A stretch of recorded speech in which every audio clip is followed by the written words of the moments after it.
20세기 초 1900년 시작하는 그때 미국 펜실베니아 주에 23년째 큰 농장을 경영하던 분이 계셨습니다. 그런 농장 생활에 만족한 생활을, 농장하면서 만족한 생활을 하고 있었습니다. 그러던 어느 날 그의 사촌형 한 분이 카나다에서 석유 사업에 착수해서 큰 돈을 벌었다는 편지를 받게 됩니다. 고민 끝에 이 사람이 23년간 해오던 농사를 접고 그리고 그 큰 농장을 900불 정도에 팔아버리고 카나다로 가서 사촌형 석유 사업에 동참을 합니다. 물론 900불이라고 하면 지금으로 하면 뭐 그저 100만 원 정도밖에 안 되는 돈이지만 그러나 1900년대 초는 굉장한 돈입니다. 한편 그 농장을 사들인 새로운 주인은 농사를 안 하고 가축을 길렀는데요. 어느 날 가축에게 물을 먹이려고 넓은 농장에 있는 여러 개울 중에 개울물을 찾다가 어느 한 개울물에서 이상한 냄새를 맡게 됩니다. 전문가를 불러 알아본 결과 놀랍게도 그 농장 거기는 큰 유전이 묻혀 있다는 것을 발견하게 된 겁니다. 새 농장주는 그 유전을 개발해서 큰 부자가 됐습니다. 이 농장을 팔고 카나다로 간 그 사람은 23년 동안을 그 농장을 하면서 자기 농장에 엄청난 유전이 있다는 것을 몰랐던 겁니다. 성도 여러분 어떻습니까?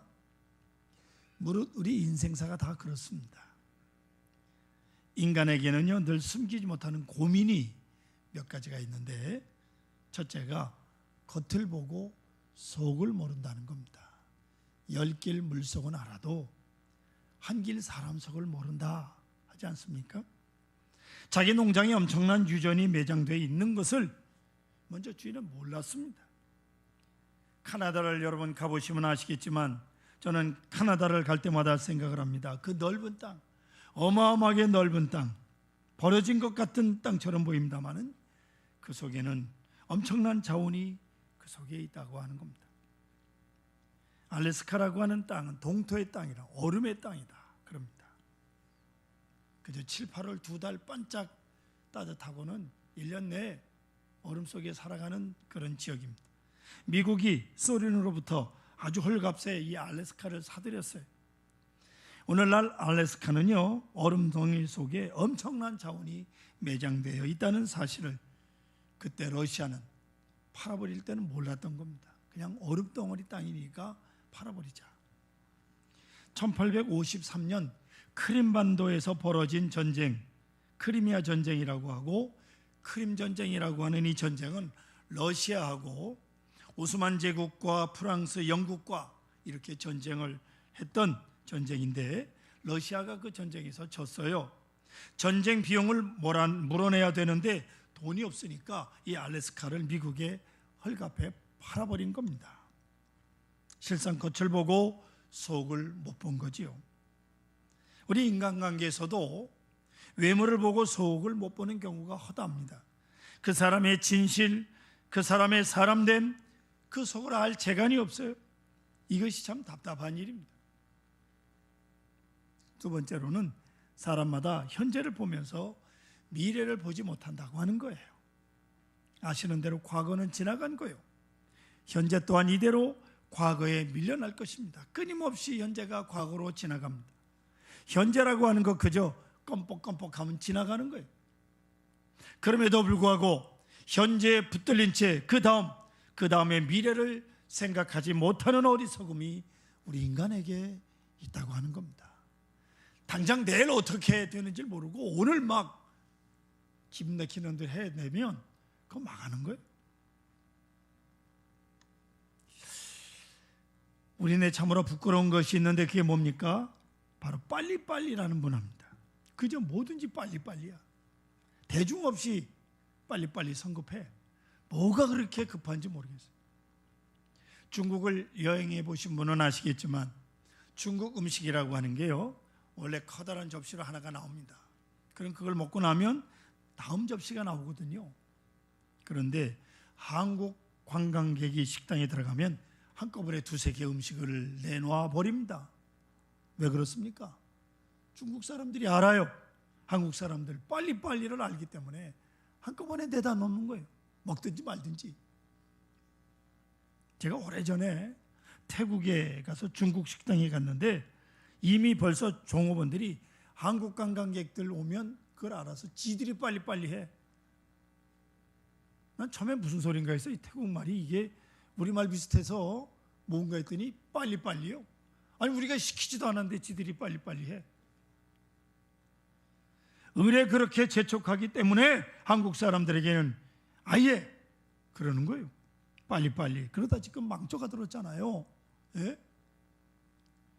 공사도 빨리빨리 하다가 다리가 무너지고 백화점이 무너지고 세월호가 뒤집히고 도대체 난리야 난리 나라가. 이게 다 빨리빨리 때문에.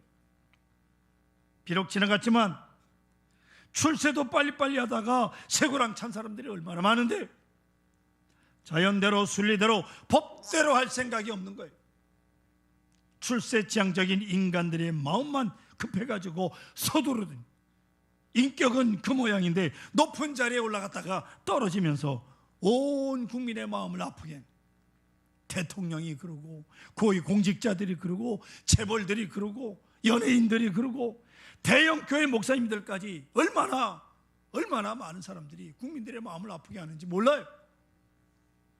왜 그러는 겁니까? 왜 이래요? 뭐 하나 제대로 좀 기다려주지 못하고 왜 이렇게들 서두르는 겁니까? 미래를 볼 줄 모르기 때문에, 인내가 부족하기 때문에 그래요. 기다릴 줄도 알아야 되고 참을 줄도 알아야 돼요.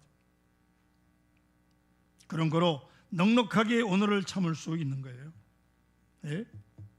여러분, 보다 먼 미래를 볼 줄 아는 사람은 내 발은 현재 있어도 내 생각은 먼저 저만치 미래에 가 있는, 그 미래가 당연히 오늘 이 자리로 또 올 거예요.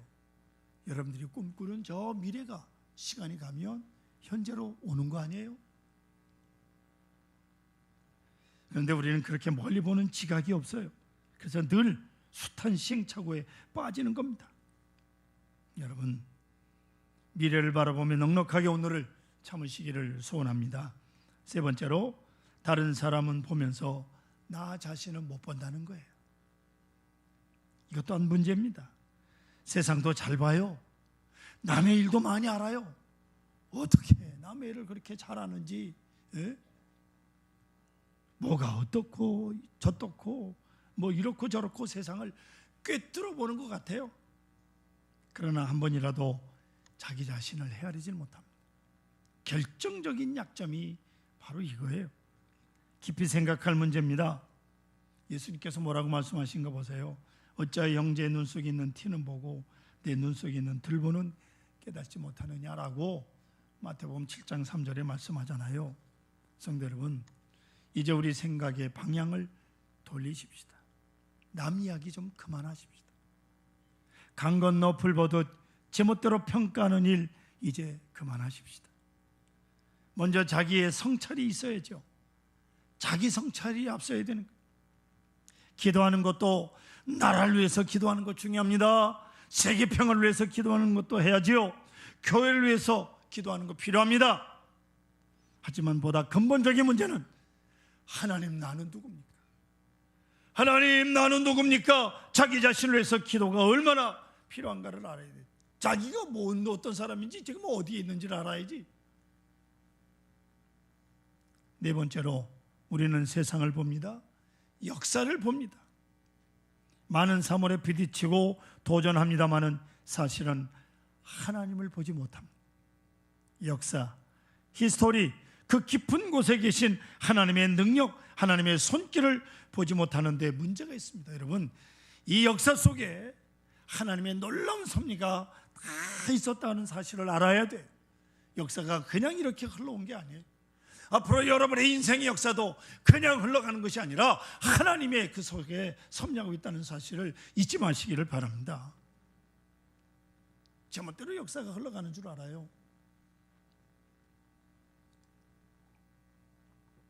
돌아가신 삼성그룹의 창시자 고 이병철 회장께서 늘 입버릇처럼 하신 말이 있다고 합니다. 나는 뭐든지 하고 싶은 대로 다 했다.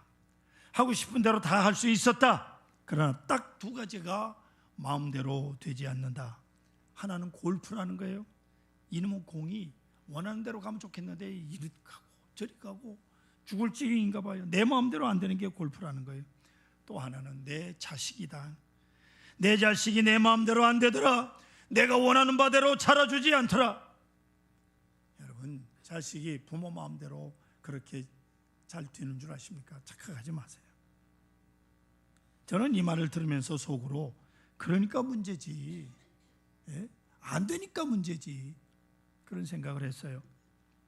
실은 그분이 할 말이 하나 더 있다고 생각을 합니다. 뭔 말입니까? 내 마음을 내 마음대로 할 수가 없었다라고 하는 이 좀 이 철학적인 얘기를 한마디 했으면 더 좋겠다. 좀 근사하게 이런 말 한마디쯤 있을 법한데, 돈은 마음대로, 권력도 마음대로, 뭐든지 무엇도 마음대로 할 수 있었는데 내가 내 자신은 마음대로 할 수 없는 아픔이 있었다, 이겁니다. 이 정도 됐으면 정말이지 이분은 민족적 존경을 받을 수 있었는데 그걸 모른 거예요. 자기를 모른 거예요. 문제가 거기에 있는 겁니다. 자기를 알아야 돼요. 내가 누군가를 알아야 돼요.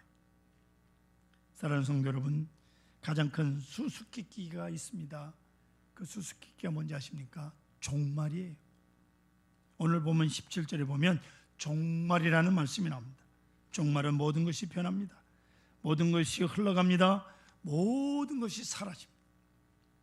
그렇기 때문에 그 마지막은 어떻게 될 것인가? 그 종국이 우리의 관심사여야 한다, 그 말이에요. 세상 역시 문제가 있고 어리석음이 있죠. 우리 또한 어리석은 마음에 사로잡힐 때가 있습니다. 그 하나가 오늘 성경에 보면 우리 어리석은 마음 중에 하나가 뭐냐면 악인의 형통을 보는 마음이에요. 악한 사람 잘 되는 거, 그거 문제예요. 오늘 성경에도 끊임없이 그 얘기를 하고 있지 않습니까? 악한 사람 잘 되는 거. 그 악한 자들이 평안하고 재물이 불어나는 거, 이것 때문에 고민을 하는 사람이 있어요. 그게 다 우리들이에요. 그저 악한 사람은 망하고 악한 사람은 잘못된다 라고 보여지면 좋겠는데 그렇지 않잖아요. 악한 사람이 더 잘 되는 것 같아 보일 때가 얼마나 많습니까? 진실하게 사는 사람은 다 가난하고 어렵고 정직하게 사는 사람은 다 형편없고 수단과 방법을 가리지 않고 사는 저 못된 인간들이 득세하고 출세하고 떵떵거리는 이런 모습을 볼 때 우리의 생각이 거기에 매여서 혼란에 빠지는 거예요. 어째서 이렇게 되는 것일까? 이런 탄식이 절로 나오게 되는 것입니다. 그리고 나 자신의 진실한 노력, 헛된 것이라고 생각할 때가 있는 거예요. 오늘 13절 보세요.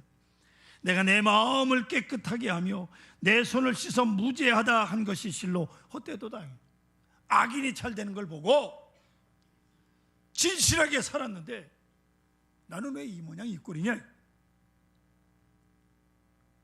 깨끗하게 정직하게 바르게 진실하게 살아보았는데 그까짓 거 결과가 이거냐, 헛되다, 이런 생각이 든다, 그 말이에요. 바로 여러분 여기에 함정이 있습니다. 깊이 생각해야 돼요. 실제로 설문조사 결과를 보면 차를 운전하는 사람들 60%가 교통법규를 지키면 나만 손해다 라는 생각을 한다는 거예요. 절반이 넘습니다. 이게 문제예요. 여러분 잘 들으세요. 교통법규를 지키는 게 뭐 남을 위한 겁니까? 나한테 일 없고 내 생명을 지키는 거라고 생각하지 못하고 남을 위해 교통법규를 지키는 줄로 착각을 하는 거예요. 이거 잘 생각해야 돼요. 저희 집사람하고 어디를 가다가 그랬나?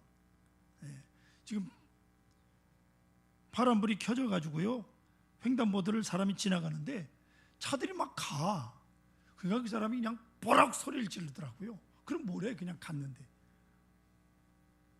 내가 그래서 그 사람은 그냥 차에다 갖다 부딪히지, 그냥 일부러라도. 아니 횡단보도에 파란불, 빨간불이고 가면 안 되는데 왜 가냐고요? 사람이 지나가는데.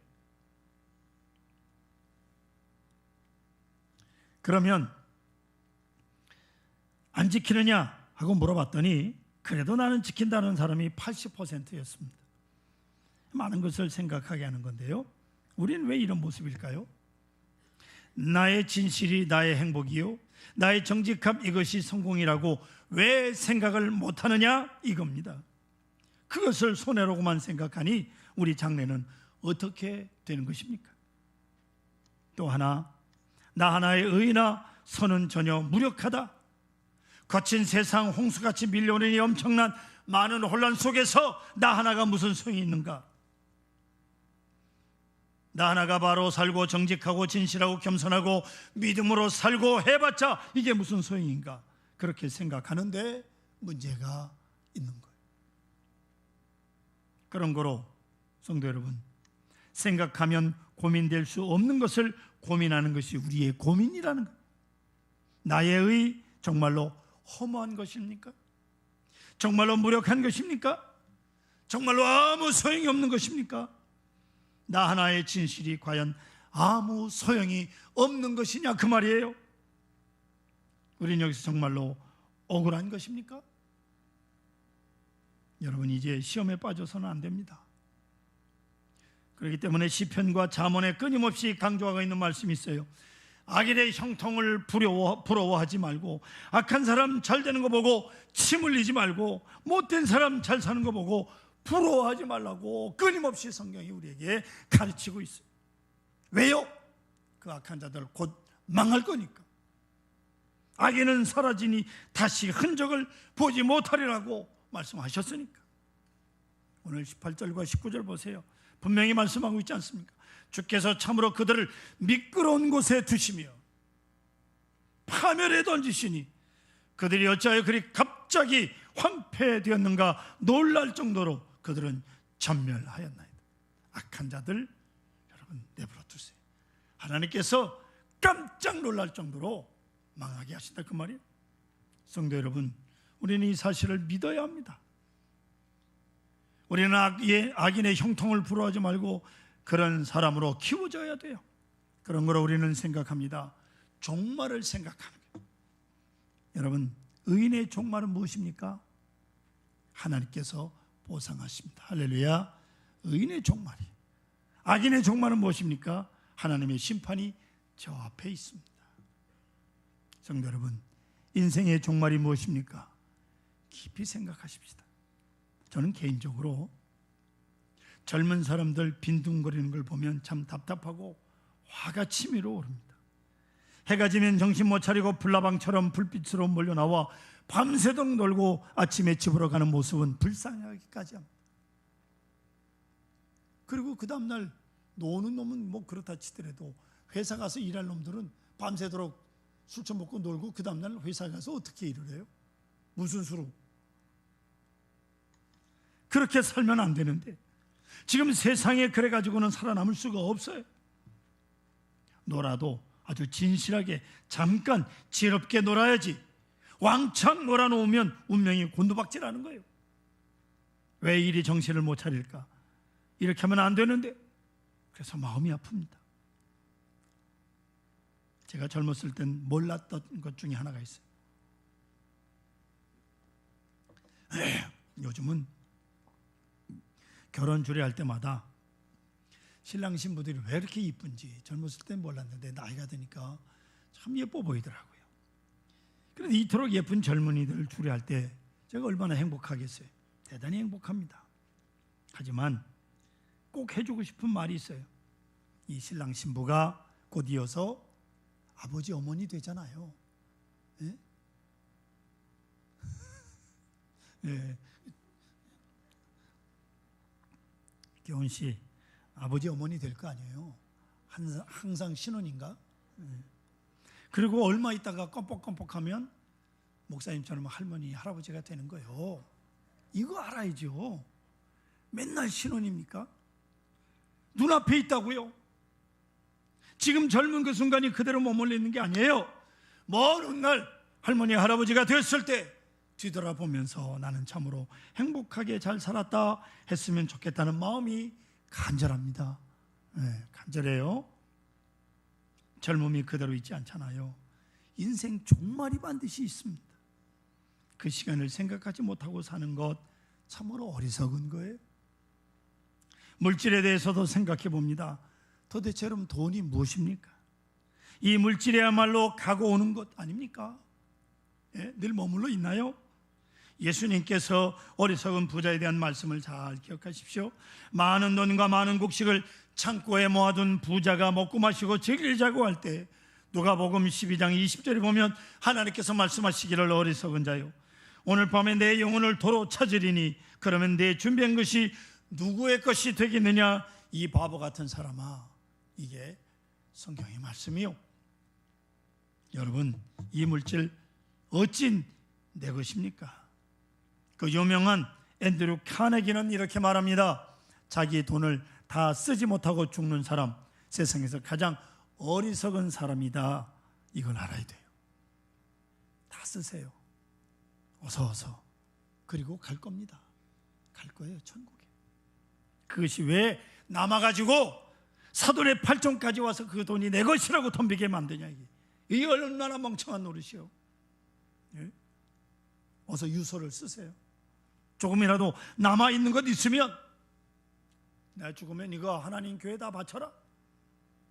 그리고 사는 동안 다 쓰시고 가십시오. 물질 가는 거예요. 건강도 가는 겁니다. 종말이 반드시 옵니다. 명예도 가는 것이 옵시다. 권세요, 하물은 11홍입니다. 권자라고 하는 것 촉할 것이 못 됩니다. 그 얼마나 무거운 짐인데요. 부러워할 것 아무것도 없습니다. 끝을 물어보시기 바랍니다. 정말 그것을 모르고 생각하면 되겠습니까? 권자에 올랐다면 내려올 때도 있는 거지요. 항상 있나요? 오늘 성경이 이렇게 교훈을 합니다. 잘 보십시오. 하나님의 성소에 들어갈 때에 그들의 종말을 내가 깨달았나이다. 성소에 들어갈 때에, 성소가 뭐예요? 교회입니다. 종교 심리학자들은 이렇게 말합니다. 우리가 교회 나오지요. 그저 왔다가 졸고 갈 때도 있고 은혜 못 받을 때도 있지요. 예? 여러분 매주일마다 목사의 설교를 들으면서 은혜를 받습니까? 생각이 다 딴 데가 있을 때 얼마나 많습니까? 그래도 계속 나가는 사람하고 덜 나가는 사람하고 다르다는 거예요. 뭐가 다르냐? 수명이 다르대요. 수명이. 예? 계속 나가면 그 생각이 달라집니다. 교회 나오는 것은 그 의식과 생각 전체가 교회 나오는 것이거든요. 엄청난 의미를 가지는 겁니다. 여기 나와서 하나님께 예배드리고 하나님을 만나고 하나님 말씀 듣고 기도하는 중에 우리의 정욕과 끝없는 욕심과 집착과 모든 고집과 불의로부터 내가 자유해서 내 영이 깨끗해지는 거예요. 할렐루야. 그리고 세속적인 것으로부터 신령한 것으로 의식을 바꾸게 되는 거예요. 그래서 매우 교회 출석이 중요한 겁니다. 교회 출석하면 평균적으로 종교 심리학자들 얘기가 뭐냐? 오래 산다 그 말이에요. 아멘. 네. 김구식 집사 제일 좋아하네. 오래 산다니까. 얼굴이 그냥 화색이 도네. 이사야 6장 보세요. 이사야가 성전에 들어가서 하나님을 뵙습니다. 우시아 왕이 죽던 해 그는 많은 고통을 당합니다. 그리고 의심과 고통이 있었습니다마는 하나님 전에 들어갈 때에 하나님의 영광을 보면서 하나님을 뵙고 자기를 보고 세상을 보면서 새로운 사람으로 나타나게 되는 것을 볼 수 있습니다. 사랑하는 성도 여러분, 하나님 앞에 나오는 것 지극히 중요한 일입니다. 여기서 자신의 모습을 합니다. 죄인됨을 합니다. 진실을 합니다. 내가 혼자가 아님도 합니다. 내게 전개될 미래, 내 종국, 내 운명을 압니다. 내 운명. 하나님 앞에 나와 예배 드리면서 우리는 믿음으로 새롭게 되며 새로운 세상을 보게 되고 하나님 앞에 가 있는 그 내 모습을 돌이켜보면서 오늘을 보게 되는 겁니다. 그러면서 우리는 새로운 세계, 하늘나라와 영적인 세계를 체험하게 되는 것입니다. 결국은요, 가치관의 문제입니다. 신앙적 가치관이 문제예요. 신앙적 가치관, 오늘 성전에서 이 성전에서 깨닫고 성전에서 충만한 바로 그 성령으로 여기서 공급받은 생명으로 세상을 향해서 나아가는 것. 바로 성전에 들어가서야 비로소 내 앞에 있는 운명을 알게 됐다. 17절의 말씀이 하나님의 성전에 들어갈 때 그들의 종말을 내가 깨달았다. 저 개인적인 소망이 하나 있습니다. 또 많은 소망도 있지만 특별히 제가 가장 소망하는 것 중에 하나가 제 장례식 때 손자 손녀들이 할아버지인 저를 생각하며 추모사를 꼭 읽어달라고 부탁을 하려고 그럽니다. 추모사를 읽을 때 할아버지, 우리는 할아버지를 사랑합니다. 할아버지를 모신 것을 저희는 행복하게 생각합니다. 우리 신앙생활 잘 할게요. 그리고 할아버지 같은 신랑감을 얻게 해달라고 소원했던 거 아시지요? 라고 했다면 제가 얼마나 행복하겠습니까? 그래서 지금 저희 예나한테 공을 잘 들이고 있습니다. 그래서 더 겸손하고 더욱 진실하려고 예수 잘 믿으려고 목사인 제가 노력을 많이 합니다. 사랑하는 성도 여러분, 여러분의 앞길에는 자신에게 어떤 말이 들려질 것 같습니까? 아빠 같은 신랑감, 엄마 같은 신부감 얻게 해달라고 하나님 앞에 기도하는 자녀들, 그 관계가 얼마나 아름답습니까? 간곡하게 소원합니다. 성전에서 깊이 깨닫고 저 앞에 있는 내 운명을 보면서, 그리고 되돌아 오늘을 보십시오. 내 신앙의 현 주소가 어떤지를 오늘을 바라볼 때 비로소 밝은 세상, 새로운 세상을 살아가는 그리스도인이 될 것입니다.